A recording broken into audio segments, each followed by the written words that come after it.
मेरे पीछे आप जो स्मारक देख रहे हैं वो है शहीद स्मारक चौरी चौरा, और आज दिन है 14 अगस्त, जहां पर भारतीय जनता पार्टी विभाजिका स्मृति दिवस मना रही है। और आज इस मौके पर चौरी चौरा में भाजपा के क्षेत्रीय अध्यक्ष सहजानंद राय जी आए हैं।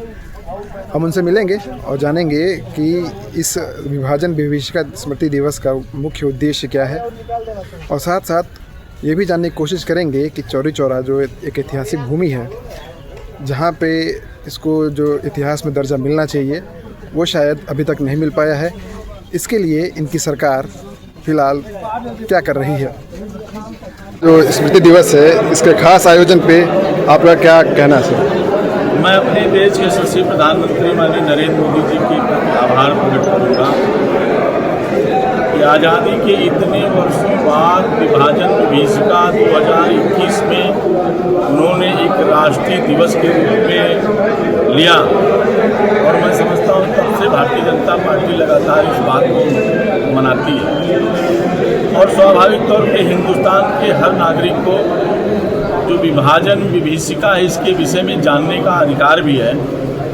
लंबे समय तक इस देश के लोगों ने, लाखों करोड़ों लोगों ने अपने ही कुर्बानियों देने के बाद ये देश आज़ाद हुआ, और आज़ादी के समय जो उस समय कुचक्र चला था, और उस कुचक्र में 14 अगस्त को पाकिस्तान, जो भारत का जो बंटवारा हुआ, 14 अगस्त को पाकिस्तान बना और 15 अगस्त को भारत को स्वतंत्रता मिली थी। और स्वतंत्रता के बाद जो समझौते हुए थे कि आबादी के आधार पे, जनसंख्या के आधार पे, कि स्वेच्छा से जो व्यक्ति पाकिस्तान में जाना चाहता वो पाकिस्तान में जाएगा, और जो बंटवारे के समय पाकिस्तान में जो सीमा गई थी वहाँ से जो व्यक्ति हिंदुस्तान आना चाहता है वो हिंदुस्तान आएगा।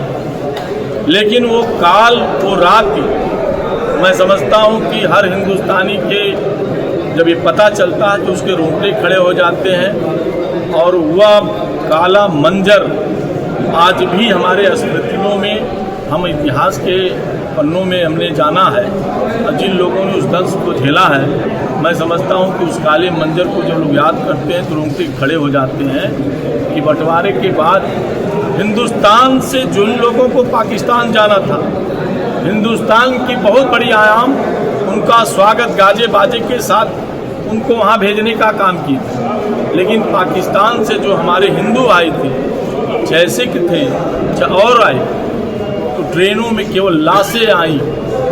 हमारी तमाम महिलाएं जो बहनें थी, वो बहनों को अपहरण कर लिया गया, जबरन उनका धर्म परिवर्तन करा दिया गया। जो छोटे बच्चे थे, नौनिहाल बच्चे थे, उनकी हत्या कर दी गई। और इस आधार पर अगर देखा जाए तो 15 से 20 लाख लोगों की हत्या की गई, और 1.5 करोड़ लोग पलायित हुए। वो विभाजन का जो मंजर है वो इतिहास के लोग, हमारे हिंदुस्तान के लोग जाने, समझे, और समझने के बाद हम अपनी किन कुर्बानियों पर हमें स्वतंत्रता मिली है, इसलिए हमें जानने का हमारा हक है। इसलिए भारतीय जनता पार्टी ये विभाजिका का कार्यक्रम रखी है। और हम आज उनके जो उस विभाजन के समय जिन लोगों ने जो शहीद हुए, जिनकी जानें गई, हम उनको नमन करने के लिए मौन जुलूस के रूप में जाएंगे और यहाँ से यात्रा निकालेंगे, ताकि उस पुण्य आत्मा के प्रति इस देश का, हिंदुस्तान का हर नागरिक उनको नमन कर सके। यही हमारा संकल्प है, यही हमारे प्रधानमंत्री जी का संकल्प है, यही हमारे एक और सवाल चूँकि आप चौरी चौरा में हैं, चौरी चौरा की ऐतिहासिक भूमि है, लेकिन अभी भी चौरी चौरा कहीं ना कहीं अपने जो अस्तित्व की लड़ाई लड़ रही है, उस बारे में चूँकि आपकी सरकार केंद्र में भी है, राज्य में भी है, अभी चौरी चौरा आपसे क्या उम्मीद कर सकता है इस बारे में? निश्चित रूप से चौरी चौरा कोई एक साधारण स्थान नहीं है। इस समय हमारे कई स्वतंत्रता संग्राम सेनानियों का ये अड्डा रहा, जिसके कारण आज भी इतिहास के पन्नों में दर्ज है। और और स्वाभाविक तौर पे भारतीय जनता पार्टी और भारतीय जनता पार्टी का जो पौराणिक विभाग है, आप सब लोगों ने देखा है। ठीक है, कहीं न कहीं कुछ चीज़ें बची होंगी, उस पर हम लोग बातचीत करेंगे, लेकिन आप सब लोग भी देख रहे हैं कि आज जिस तरीके से अपनी पौराणिक धरोहरों का, हमारे सेनानियों का, स्थान का, शहीद स्थलों का पुनरुद्धार हुआ है, मुझे लगता है कि जल्द ही चौरी चौरा में भी ये काम प्रगति पर होगा और फिर आप लोगों को कहने का अवसर देंगे। धन्यवाद। चौरी चौरा की स्मारक